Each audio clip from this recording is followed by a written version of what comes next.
Assalamualaikum gang. Okay, hari ni aku nak share cara yang betul tak macam semalam. Aku tak bagi tahu pun. Hari ni aku akan share lah langkah-langkah untuk mendapatkan gaji besar kalau korang memang ada basic dalam bahasa Korea. So, untuk basic ni, aku syorkan kalau memang korang ada basic dan korang nak belajar lagi untuk memantapkan bahasa yang korang ada tu. So, first kali, step dia. Mantapkan basic bahasa Korea, Hangguko. First, reading. So memang dalam interview korang tak akan terlepas lah dari reading.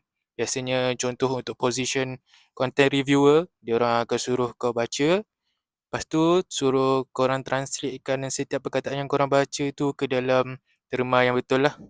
Yang kedua, speaking, maragi. So of course time interview korang kena cakap. So memang akan memerlukan praktis yang banyak untuk korang bercakap secara lancar. Tipulah kalau pergi interview first, korang dah terus power. Tapi kalau korang memang dah power, so memang digalakkan lah untuk pergi terus kepada interview. So yang ketiga, typing. So mostly sebabkan interview ni dia online, jadi dia orang akan lihat kepakaran korang daripada menaip menggunakan keyboard lah. Sebab kalau face to face mungkin dia orang akan suruh korang tulis. Tapi mostly sebab interview adalah online, so dia orang nak korang type dalam keyboard. So, yang second, korang kena ambil certification topik 2. Topik 2 ni adalah certification bahasa Korea yang diiktiraf oleh kerajaan Korea lah. So, company-company yang dalam Malaysia ni, so memang ada company-company yang mencari Korean speaker. So, dia orang nak korang ada at least certification topik 2. So, dia ada topik 1 dengan topik 2. Topik 1 ni, kalau korang ambil, korang dapat level 1 dengan maksimum level 2 je. So, dia macam muat lah. Kalau korang ambil topik 2, ini untuk yang intermediate sehingga ke expert lah. So, basically, level 3, 4, 5, 6. So, mostly company, dia akan cari 5 dan 6 lah kalau untuk yang power. Tapi ada je beberapa company yang mencari start dari level 4. So ni semua macam grade muat lah. Starting dari 1 sampai 6. Tapi kalau korang rasa korang dah power baca, boleh menulis, cuma perlukan beberapa kelas, aku syorkan korang boleh ambil kelas sendiri, bayar sendiri, ataupun kat YouTube ada banyak juga cikgu-cikgu Korea dari Korea sendiri mengajar untuk mengambil topik 2 lah. So aku syorkan korang kalau dah power terus ambil topik 2. So jimat duit. So untuk topik 2 ni, harga dia adalah RM170 setiap kali korang ambil lah. Dan biasanya sijil tu ada bertahan 2 tahun. So memang setiap kali habis, aku tak pasti kalau ada company yang betul-betul check tarikh certification tu mati. Tapi mostly memang certification tu akan mati dalam 2 tahun. So ini untuk certification tu lah. Kebiasaannya Dewan peperiksaannya adalah di Uni KL. Tak silap aku dekat dengan Kampung Baru tu. So tahun lepas pun aku baru ambil dekat situ, yang ke 96 punya. Alhamdulillah lepas tu pun aku belajar dengan YouTube channel Hani Jamie. Okay, memang dia ajar cara teknik menjawab.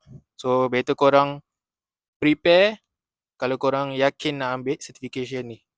Last kali, aku boleh syorkan korang untuk connect dengan recruiters dekat LinkedIn. Sebab memang aktif mencari recruiters ni untuk Korean speaker, Japanese speaker dan speaker-speaker lain. Dia adalah seasonal. So akan ada beberapa bulan yang memang setiap hari PM kau akan penuh dengan recruiters ni. So macam sekarang adalah kuarter ketiga, nak masuk kuarter keempat, memang diorang nak habiskan bajet. So memang diorang akan cari employee barulah untuk dimasukkan ke setiap company tu. So recruiter ni bukan direct kepada company tersebut tapi mungkin ada juga yang direct kepada in-house company, tapi mostly adalah recruiters company sendiri. Diorang adalah outsource. So bila korang dah connect dengan recruiters dekat LinkedIn, akan korang akan nampaklah diorang buat posting untuk cari kekosongan. Lepas tu korang bolehlah pergi IV. Pergi IV ni, kalau pertama kali tu bolehlah buat rasa-rasa, ambil pengalaman dulu. Dah power, dah yakin, korang pergi ambil lagi interview yang lain. So ada juga tips tambahan.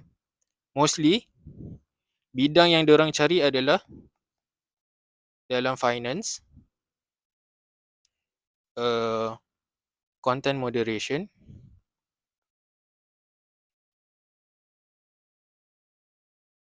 customer service,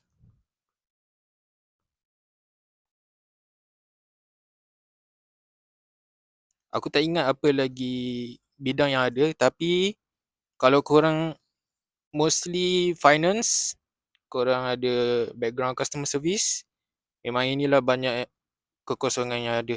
Untuk content moderation agak susah sebab limited. So kadang kabel, kadang ikut rezeki. So tak boleh dijamin lah. Walaupun ada kekosongan, korang pergi interview, tak semestinya korang dapat. Ikut rezeki juga. Okay.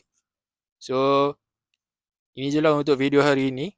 InsyaAllah aku akan share lagi tips-tips menarik. So jangan lupa follow channel aku ni. Dengan follow